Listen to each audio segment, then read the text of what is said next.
Essa é a lei espiritual. Ninguém quer ser tocado pelo mal. Ninguém quer ser atingido pelo maligno. Uma das orações que eu faço antes de comer, que essa comida não faça nenhum mal. Eu não sei se você faz essa oração.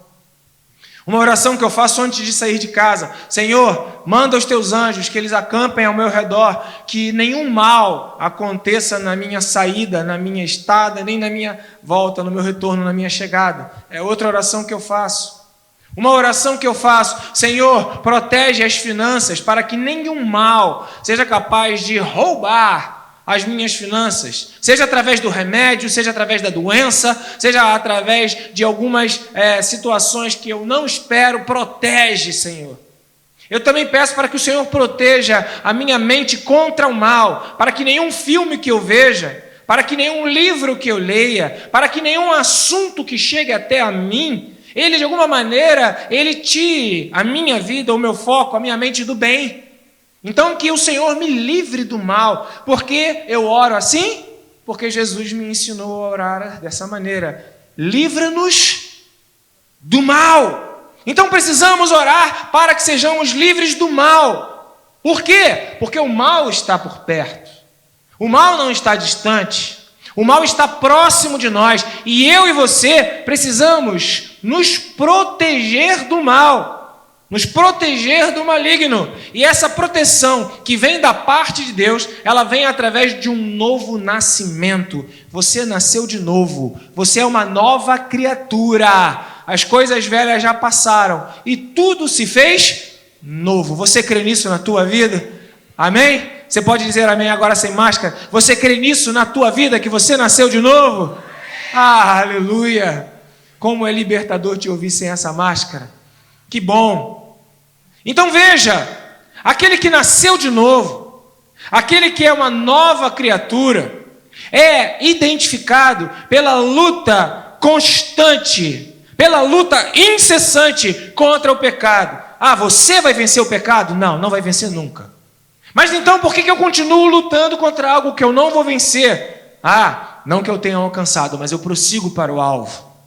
A nossa batalha espiritual, ela não diz respeito às conquistas que nós vamos obter ou ao sucesso que nós vamos ter na luta contra o pecado, mas diz respeito ao esforço que fazemos durante os processos. A luta diz respeito à incessante, imparável, a constante batalha que há em mim e no meu coração contra o pecado, para que o novo nascimento se estabeleça, para que então eu seja protegido e o maligno ou o mal não me atinja. A primeira coisa que eu quero dizer para você é que aquele que nasceu de novo, o mal não o atinge. Ah, o que é o mal? O mal é definido como tudo aquilo que é antagônico a Deus.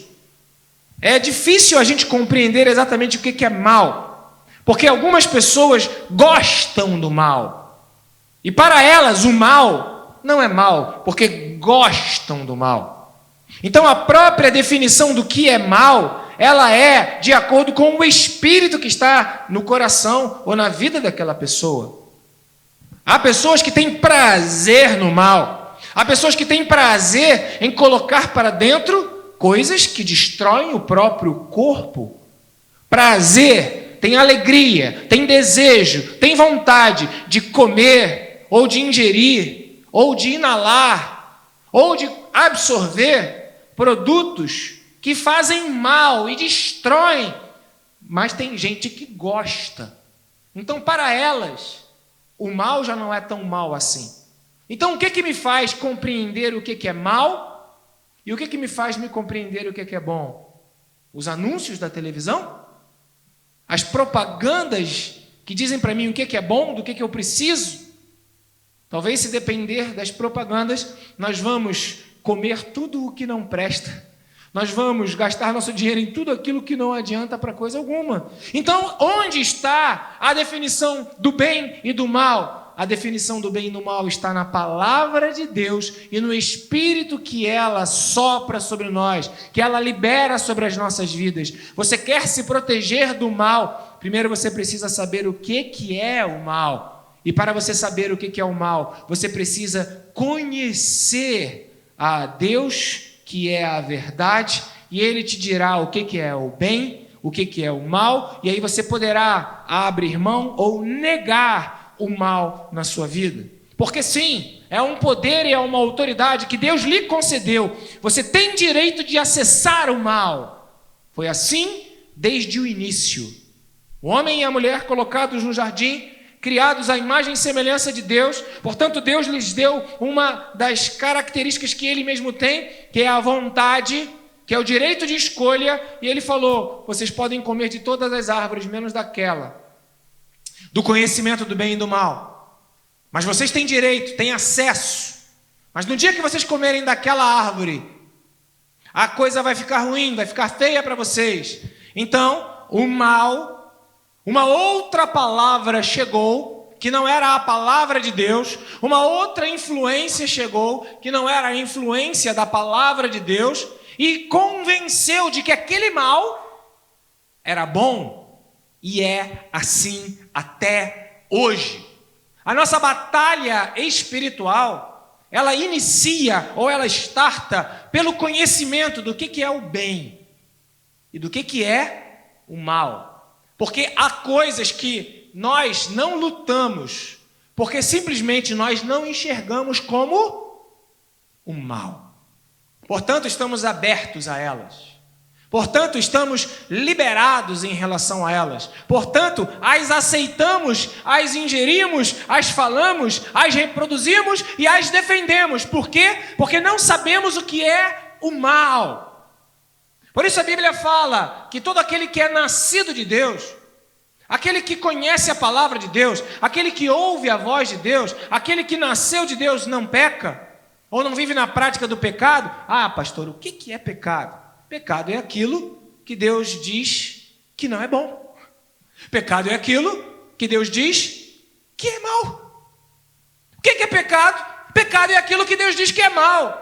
E aí você discute com Deus, dizendo, não, mas é bom, eu gosto, é bom para a minha vida, eu curto, me traz algum benefício, me faz bem. E aí então você troca a palavra de Deus por outra influência, por outra palavra, e você diz que o que Deus diz que é mal, é bom. E você passa a aceitar aquilo que Deus disse para você não aceitar. E você passa a reproduzir o que Deus disse para você não reproduzir. Portanto, você vive na prática do pecado. O que é pecado?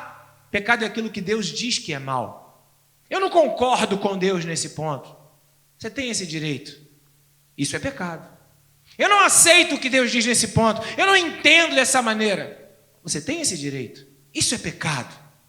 Por isso, aquele que é nascido de Deus, ele entende a palavra de Deus. Ele conhece a palavra de Deus. Ele se sujeita à palavra de Deus. E assim ele se protege contra o mal. E assim Deus o protege contra o mal. E o maligno não o atinge. E o maligno não o toca.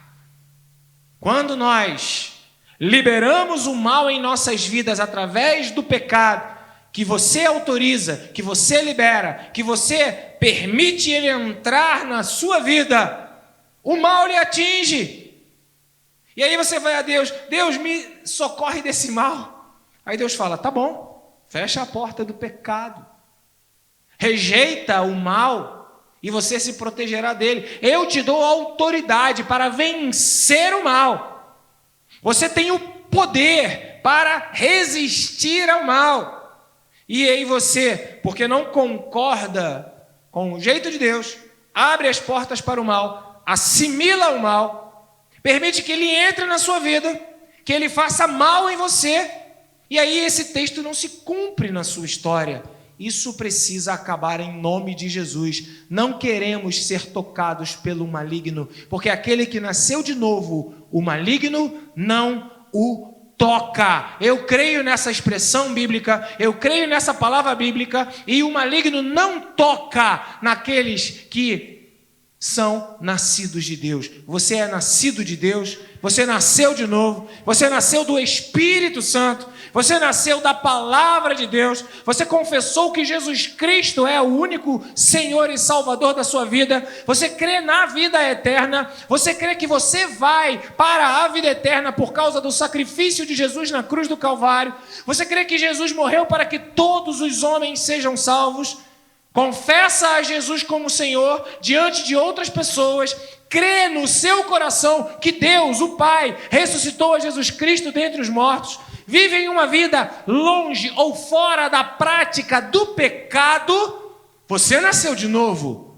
E aquele que é nascido de novo, Deus o protege, ou ele mesmo se protege contra o mal. Continuando.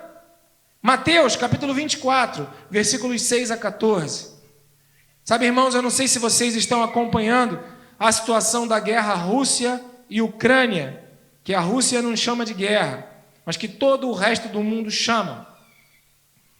Mateus, capítulo 24, de 6 a 14. Mas essa guerra, ela é assustadoramente preocupante e terrível. Talvez seja mais definidora do nosso futuro do que a própria pandemia. A guerra, ela está mudando a história geopolítica do mundo.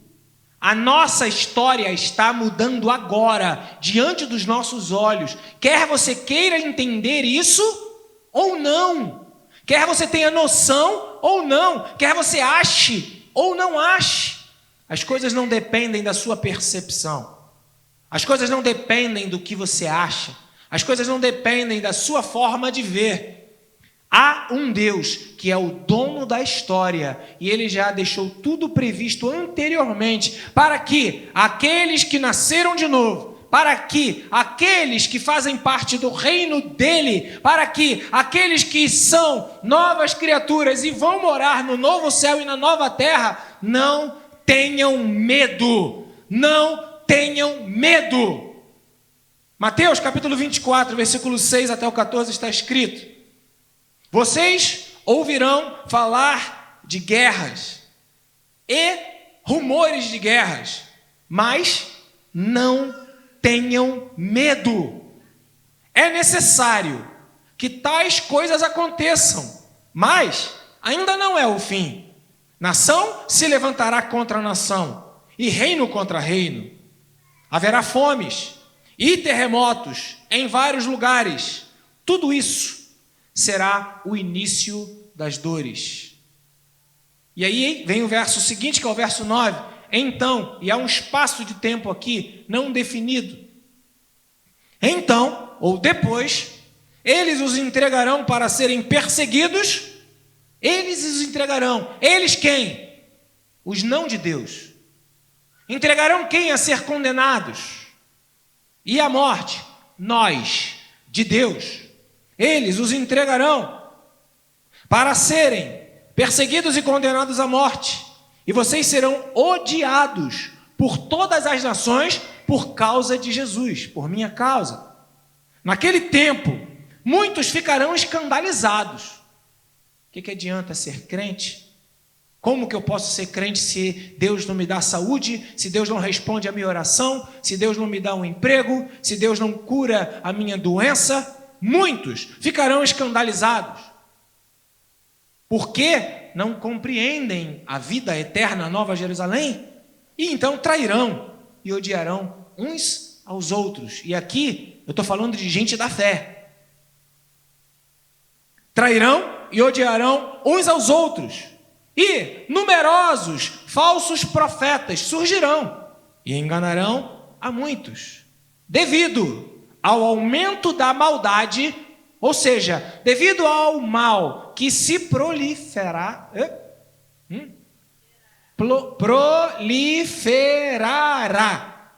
É uma palavra paroxitonar. Proliferará. Paroxítona. Proliferará. Devido ao aumento da maldade, a maldade se proliferará. O amor de muitos, ouça bem, o amor de muitos se esfriará, mas aquele que perseverar até o fim será salvo. E esse evangelho do reino será pregado em todo o mundo como testemunho a todas as nações. E então virá o fim. A pergunta que você precisa se fazer é: o meu amor está esfriando? O quanto você ainda ama pessoas? O quanto você ainda tem o desejo de ver o bem para as pessoas que estão em seu entorno? O quanto você flexibiliza o que você quer, quem você é, o que você gosta, a maneira que você pensa, por amor ao próximo? Porque amor é isso. No fim dos tempos, o amor de muitos esfriará. E o seu amor? Veja, você nasceu de novo. Você faz parte de uma nova realidade, de um novo reino. O Senhor protege você contra todo o mal. Lute para que o seu amor não esfrie. Lute para que você não seja um daqueles que trairão uns aos outros, que odiarão uns aos outros, que abrirão mão da sua fé e vão odiar os próprios crentes. Sabe, queridos, não é incomum. Não é incomum algumas pessoas me chamarem de fanático. Já te chamaram de fanático? Glória a Deus se já aconteceu isso contigo. E é trágico quando ninguém se sente incomodado pela tua fé. Como é bom ser chamado de alguém com um nome pejorativo por causa da fé que tem. Porque quem crê dessa maneira está crendo de uma maneira tal que leva um incômodo na vida do outro que quer crer de uma maneira mais aliviado, que quer crer de uma maneira mais esfriada. E no fim dos tempos, o amor de muitos se esfriará a ponto de essa fé ser uma fé esfriada. Ah, não pode ser desse jeito. Ah, isso é exagero. Ah, é impossível crer dessa maneira. Ah, você está bitolado. Ah, você é um fanático. Ah, você é isso. Ah, você é aquilo. Glória a Deus. Porque a minha fé ainda faz diferença. Porque o dia que a minha fé não fizer mais diferença, o dia que a minha fé for igual, o meu amor esfriou. Porque de que maneira eu demonstro mais amor ao próximo, senão quando eu prego a verdade e aviso para ele: olha, o fim está próximo, Jesus está voltando, há uma vida eterna. De que maneira eu posso expressar mais interesse pelo bem-estar? De que maneira eu posso respeitar mais o próximo do que sendo um agente de Deus na vida dele e dizendo: todas as coisas deste mundo vão passar. O mundo e todas estas coisas vão acabar. É o que eu creio, eu tenho fé, eu nasci de novo, eu sou protegido pela palavra de Deus, eu me protejo através da palavra, então eu quero que você se proteja também. E se esse tipo de fé incomoda outra pessoa, eu estou fazendo um bem à vida dela.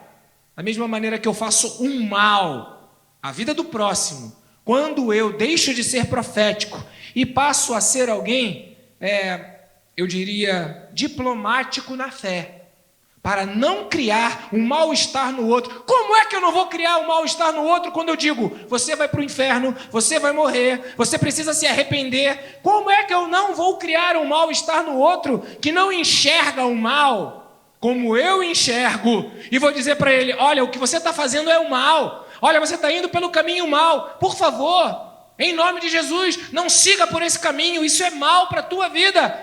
Como o outro não vê dessa maneira, como ele não enxerga dessa maneira, como ele não percebe dessa maneira, ele se ofende comigo, ele se afasta do bem, preferindo o seu próprio mal. A grande tragédia é quando aqueles que estão envoltos pelo bem, estão cientes do bem, se esfriam do verdadeiro amor e se travestem de um amor que não é bíblico, um amor que aceita tudo, um amor que não entra em atrito pelo bem-estar, um amor que acaba sendo um amor pusilânime, um amor indiferente, que não declara: Jesus está voltando, Jesus está às portas. Você precisa reconhecer os seus pecados, arrepender-se do mal que você faz, abrir mão da sua vida que está longe de Deus e aproximar-se de Deus. Portanto, cuidado, fique atento para que o seu amor não se esfrie. Porque o que é mais importante? O que vale mais para alguém?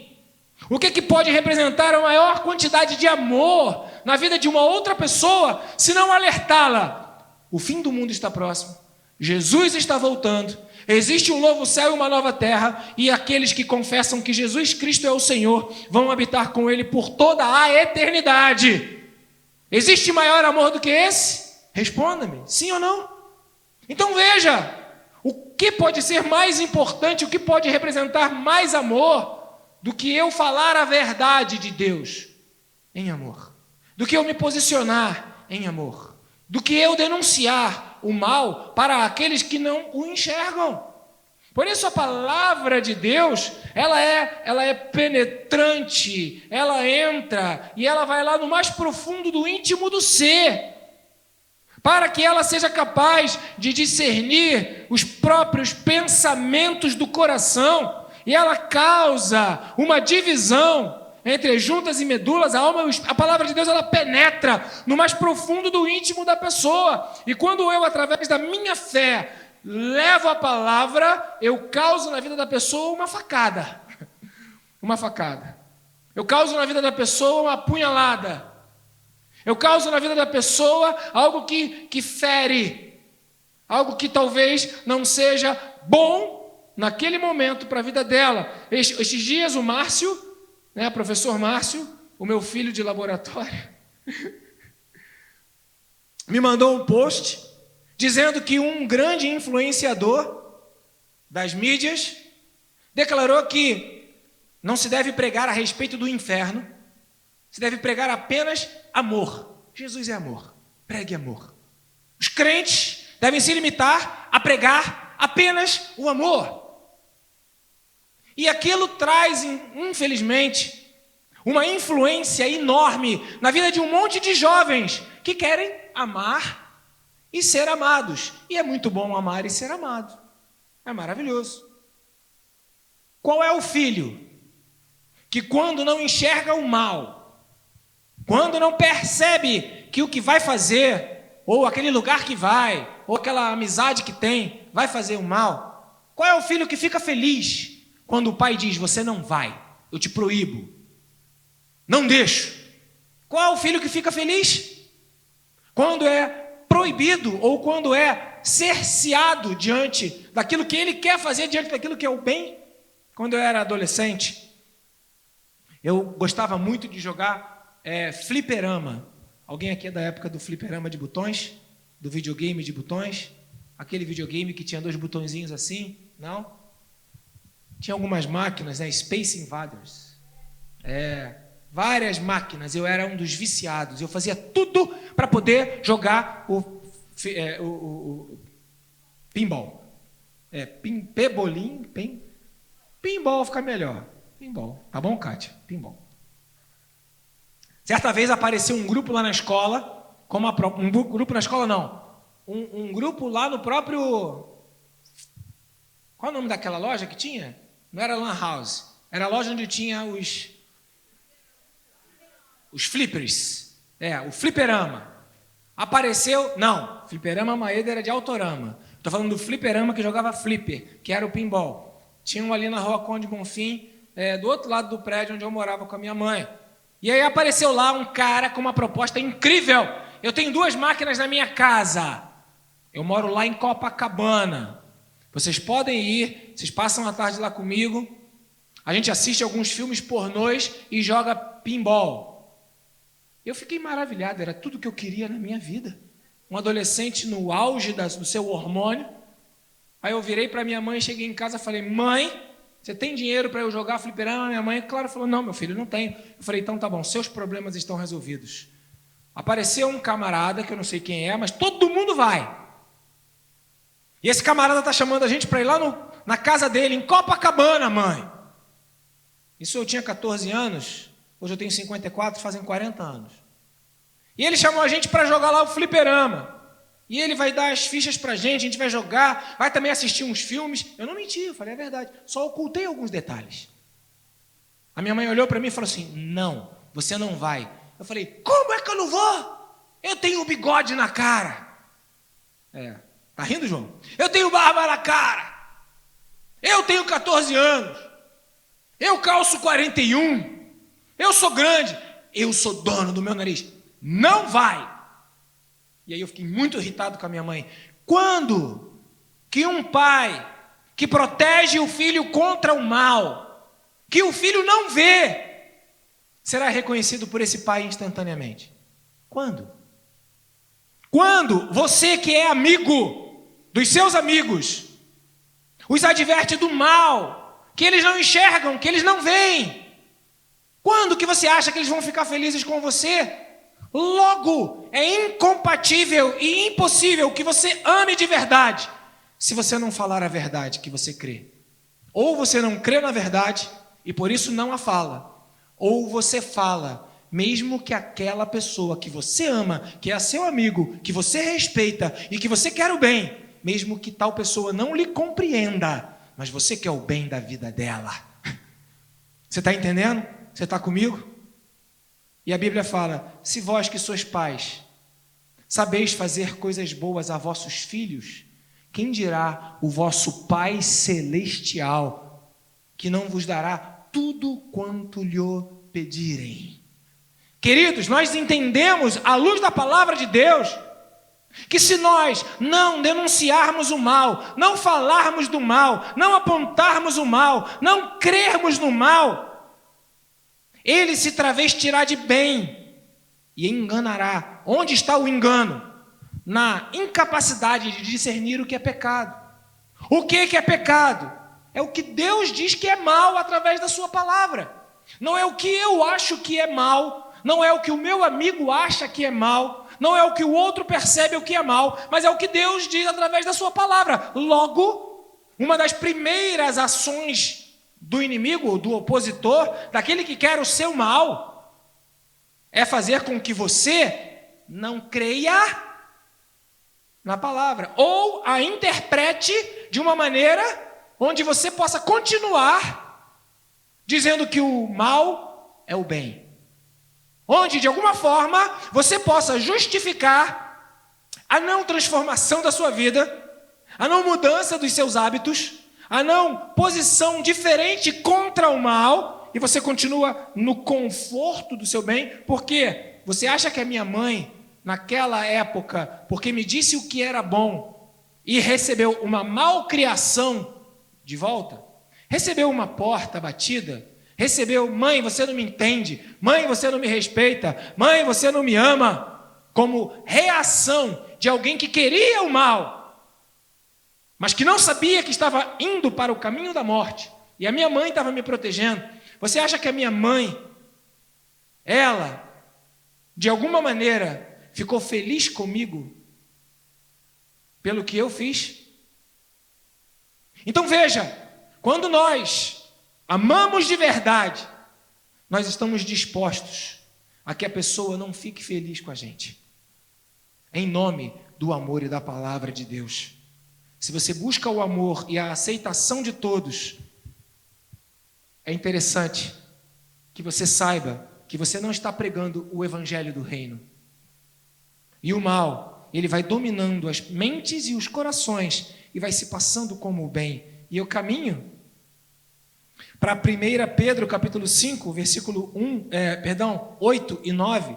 1 Pedro capítulo 5, versos 8 e 9. 1 Pedro capítulo 5, versos 8 e 9. 1 Pedro capítulo 5, verso 8 e 9, que diz assim: estejam alertas e vigiem. O diabo, que é o inimigo de vocês, anda ao redor como leão, rugindo e procurando a quem possa devorar. Resistam-lhe, permanecendo firmes no que você acredita, ou firmes na fé, sabendo que tem um monte de irmãos que você tem em todo mundo que estão passando pelo mesmo sofrimento. Qual o sofrimento? De não ser aceito pelo mundo, de não ser amigo dos que você ama, de não ser alguém que tem acesso àquilo que todos têm por causa do que você fala a palavra da verdade. Porque o evangelho do reino é pregado, a boca que o fala causa antipatia, causa inimizade. Seria assim, mas ainda não é o fim. Por isso Jesus fala lá em Lucas: não tenham medo. Não tenham medo. E por causa do medo de ser aceito, ou do medo de não ser alguém que é colocado de lado, muitas pessoas pararam de pregar o evangelho do reino. Sim, tem um inferno, o lago de fogo, que vão todos aqueles que não confessam que Jesus Cristo é o Senhor, quer eles queiram ou não, mas a todo aquele que confessar a Jesus como Senhor e crer no seu coração será salvo.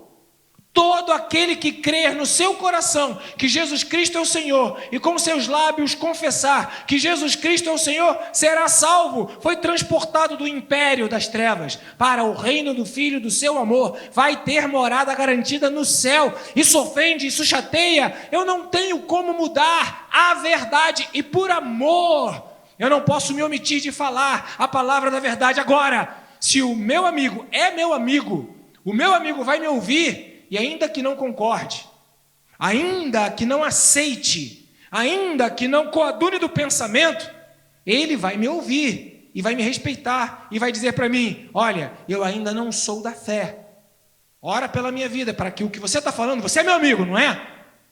Você quer o meu bem, não quer?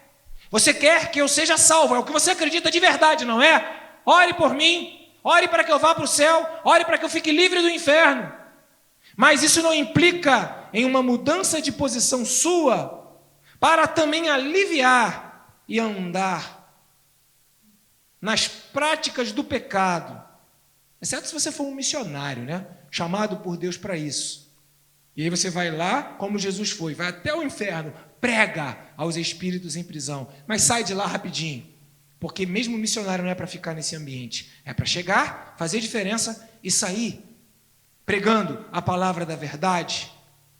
Mas como ouvirão se não há quem pregue? E como pregarão se não forem enviados? A palavra de Deus para a tua vida nessa manhã é: aquele que nasceu de novo não vive no pecado, e o maligno não lhe toca, o mal não lhe toca. Não tenha medo, não acha que é mal você ser colocado no local dos maus. Não, não é mal. Não te deixe vencer pelo mal. Antes, vença o mal com o bem. Por isso 1 Pedro fala: presta atenção, fica alerta, vigia. O diabo está aí. Há uma influência enorme nesses tempos de fim. Quais são os tempos do fim? Onde você vai ouvir falar de guerra. Você está ouvindo falar de guerra? Você soube que a Índia, sem querer, mandou um míssil lá para o Paquistão? Você sabia que a Índia e o Paquistão, a Índia é uma das populações maiores deste mundo, ao lado da China, do Brasil. Sabe que a Índia tem um material nuclear, ela tem uma pinimba com o Paquistão histórica. Sem querer, apertou um botão, foi lá um míssil para o Paquistão. Rumores de guerra, guerras, fome. Você sabia que por causa da pandemia, há pesquisas científicas, que está na moda usar esse termo, né? Que falam que a fome no mundo aumentou 40% por causa da pandemia. Fome, guerras, rumores de guerras, as coisas acontecendo. Você sabia que hoje as igrejas mais cheias são aquelas que pregam prosperidade, saúde, vida plena, vida abundância, riqueza. Aceita Jesus que você vai andar de BMW. Oh. Não, vai andar de Mercedes. Não, vai andar de Compass, a diesel. Vai comprar a sua cobertura na Lagoa Rodrigo de Freitas. Aceita Jesus e você vai viver muito bem. Falsos profetas, falsos mestres que falam para a coceira dos ouvidos daqueles que querem ouvir a verdade. Agora, qual é a palavra da verdade? Não tenha medo, porque se você está em Deus, o maligno não vai tocar na tua vida. Não vai tocar na tua vida. Você não precisa de nada. O maligno não vai tocar na tua vida. Você não precisa ter nada, o maligno não vai tocar na tua vida. você não precisa ser nada. O maligno não vai tocar na sua vida, porque aquele que nasceu de novo, o maligno não lhe toca. Ah, o diabo está ao derredor, o diabo está influenciando, fica alerta, vigia, mas saiba que se você resistir, se você for capaz de resistir ao mal, o mal não vai tomar conta da sua vida. João capítulo 13, versículo 2, fala da história de pessoas que são induzidas ao mal. Judas foi uma delas, induzido ao mal, induzido pelo maligno, induzido, influenciado.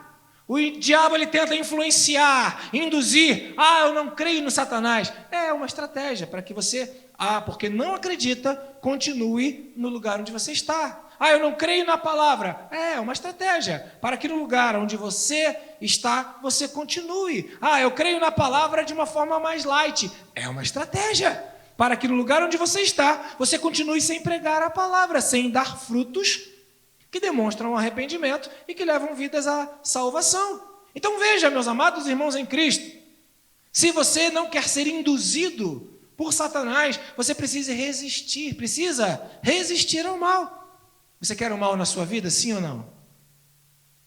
Então resista, lute, resista ao mal, porque o diabo, o vosso adversário, está ao vosso derredor, procurando, sondando, tentando influenciar, usando as artimanhas dele, usando as estratégias dele, usando os argumentos dele, e você tem como se proteger. Tiago capítulo 4, versículo 7. Tiago capítulo 4, versículo 7 está escrito: submeta-se a Deus. E submeter-se a Deus significa dar mais valor à palavra de Deus, à ideia de Deus, à opinião de Deus, o nome que você quiser dar. Ou seja, significa não você fazer o que você quer, nem fazer o que você acha, fazer o que Deus quer, fazer o que Deus acha. Isso significa trazer Jesus como o Senhor das nossas vidas. Perceba, essa não é uma palavra de exortação, nem deveria ser entendida assim. Essa é a palavra da verdade, para que você se proteja contra o mal. O mal, ele entra em nossos corações, ele muda a nossa percepção, ele muda a nossa perspectiva, que a gente até acha que um próprio alerta da palavra, ele é desagradável, ele é desestimulante, ele é desnecessário, ele é ofensivo, ele é exortativo. O pastor hoje está brabo. Estou brabo não, irmãos. É só a palavra da verdade para que você vá bem. Você quer ir bem? Você quer fluir na sua existência? Você quer ser livre do mal? Você quer ser protegido do mal? A minha mensagem enquanto pastor deve ser a palavra de Deus, porque o dia que o pastor parar de pregar a palavra de Deus, ele já não é mais pastor. O dia que o pai e a mãe pararem de proibir os filhos de fazer as bobagens que os filhos querem fazer, o pai e a mãe deixam de ser pai e mãe. Por isso a Bíblia fala: poderá um pai e a mãe deixar vocês. Porque os pais e as mães deixam. Tem pai e mãe que deixa para não ter trabalho. Eu já briguei com a Giovana. Já. E na briga com a Giovana eu já falei para ela: quer fazer? Então faz. Não vou me preocupar mais contigo. Porque cansa. Faz muitos anos. Educar cansa. Colocar na linha cansa. Então tem pai e mãe que abandona. Tem pastor que abandona porque cansa. Tem igreja que abandona porque cansa. Mas nós somos resistentes da fé em nome de Jesus Cristo. Resistimos firmes na fé para que você vá bem. Para que a sua família seja transformada. Para que a sua história seja transformada. Para que o maior campo de batalha que você tem, que é a sua mente, como diz o livro da Joyce Meyer, muito bom por sinal, o maior campo de batalha é a mente, para que você vença na mente as lutas contra Satanás e você destrua as investidas do diabo que querem te destruir. Então não é uma exortação, é uma palavra de amor para a tua vida, porque eu quero que você vá bem. Se eu não ligasse mais, eu não iria me expor dessa maneira, porque sabe quantas vezes eu já fui ofendido, porque supostamente eu ofendi, por falar a verdade? Sabe quantas vezes eu, enquanto pastor, já fui rejeitado, colocado de lado, mal falado, fofocado e outros atos aí, só porque eu prego a palavra da verdade? Porque parece que o mal quer que a gente desista. O mal quer que a gente pare de falar a verdade. Por quê? A verdade te liberta. A verdade te protege. A verdade te protege contra o mal. Aquele que nasceu de novo não está no pecado. O maligno não o toca. Toca no seu irmão aí. Agora você já pode tocar. Você pode tocar no seu irmão. Toca aí, irmão. Toca aí. O maligno não te toca. Você toca. O maligno não te toca. Você toca, amém? Você quer ser usado para tocar em nome do Senhor? Ou quer ser usado para tocar em nome do inimigo? Vigiai, estai alerta. Porque você toca nas pessoas. Que o seu toque seja o toque de Deus. Porque Satanás sabe que ele não pode. Ele vai procurar alternativas. Você pode tocar. Então vigia. Lucas capítulo 4, versículo 1 a 14. É o texto que fala sobre a tentação de Jesus. Lucas 4, de 1 a 14. E aqui, obviamente, há uma definição muito clara do que é o bem e do que é o mal e da perspectiva a respeito do que é o bem e do que é o mal. Jesus, cheio do Espírito Santo, voltou do Jordão. Depois que ele foi batizado, foi levado pelo Espírito Santo ao deserto, onde durante 40 dias foi tentado pelo diabo. Não comeu nada durante todos esses dias. E ao fim desses 40 dias teve fome. Quando teve fome, verso 3, o diabo lhe disse: se és o Filho de Deus, já colocando em dúvida, manda essa pedra se transformar em pão. Jesus respondeu: está escrito, nem só de pão viverá o homem. Visões diferentes, posicionamentos diferentes. 5. O diabo então o levou a um lugar alto, lhe mostrou num relance todos os reinos do mundo e lhe disse, verso 6, eu te darei toda a autoridade sobre eles e todo o seu esplendor, porque me foram dados. Quem deu isso foi o próprio homem. Porque me foram dados e posso dá-los a quem eu quiser. Verso 7, então se me adorares, tudo será teu. Jesus respondeu, verso 8, está escrito, adore o Senhor o seu Deus e só a Ele preste culto. Versões diferentes, visões diferentes sobre esse mundo e sobre um mundo futuro. Verso 9, o diabo o levou a Jerusalém, colocou-o na parte mais alta do templo e lhe disse, se és o Filho de Deus, joga-te daqui para baixo, pois está escrito, ele dará ordens a seus anjos a seu respeito para o guardarem, e com as suas mãos eles o guardarão para que você não tropece em alguma pedra.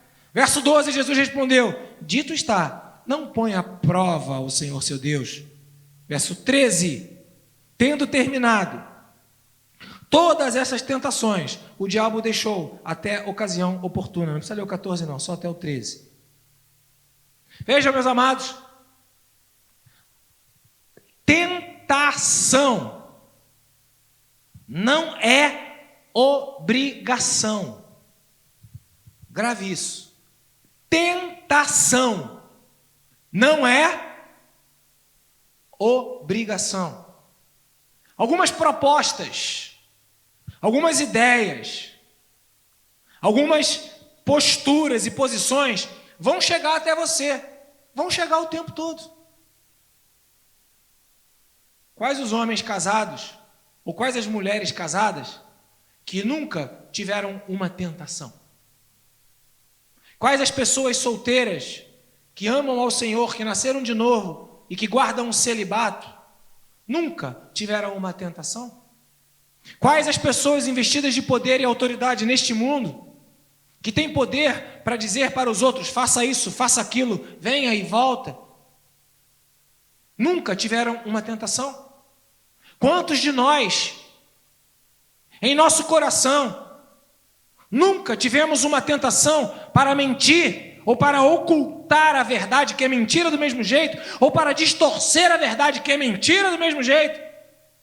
Mas veja, nada disso entra se nós dissermos não.